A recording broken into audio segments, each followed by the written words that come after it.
समजा तुमच्याकडे 1.5 लाख रुपये आहेत आणि तुम्ही ते 1.5 लाख रुपये घेऊन एका शॉपमध्ये गेले आयफोन घेण्यासाठी, तर कदाचित तो शॉपवाला बोले अरे एका झटक्यामध्ये 1.5 लाख रुपये मिळत आहेत, तर कदाचित तो तुम्हाला 10,000चा डिस्काउंट देईल. म्हणजे तो जो 1.5 लाखाचा फोन आहे तो तुम्हाला 1,40,000 रुपयाला मिळू शकतो.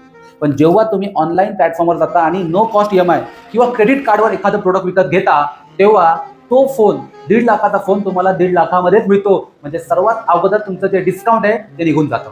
आणि तुम्हाला काय वाटतं, बँक कुठलाच इंटरेस्ट चार्ज करत नाही, तुम्हाला फक्त बोलते दर महिन्याला तेवढेच पैसे भरा, 5,000 रुपये भरा. अरे ह्या ज्या बँका किंवा हे ज्या क्रेडिट कार्ड कंपन्या असतात ना, या ऑलरेडी इंटरेस्ट ऍड करून त्या प्रोडक्टमध्ये त्याची प्राइस तयार करतात. म्हणजे ते 1.5 लाख रुपयाला प्रोडक्ट तयार करतात आणि तुम्हाला बोलतात की 1.5 लाख रुपये भरायचे, EMI वर घ्यायचं आहे, तुला कुठलेही एक्स्ट्रा इंटरेस्ट वगैरे भरायची गरज नाहीये. आणि हाच खरा तो नो कॉस्ट EMI चा ट्रॅप आहे.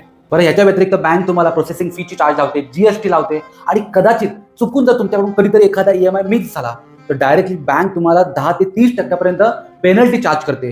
आणि मग ती पेनल्टी नॉर्मल लोनपेक्षा तरी कितीतरी महाग पडते. म्हणजे जर नीट आपण बघितला तर बाबांनो, बँक तुम्हाला एखादा प्रोडक्ट विकतच नाहीये. बँक किंवा ज्या क्रेडिट कार्ड कंपन्या आहेत त्या ऍक्च्युअली तुम्हाला लोन विकतायत, म्हणजेच कर्ज विकत आहेत.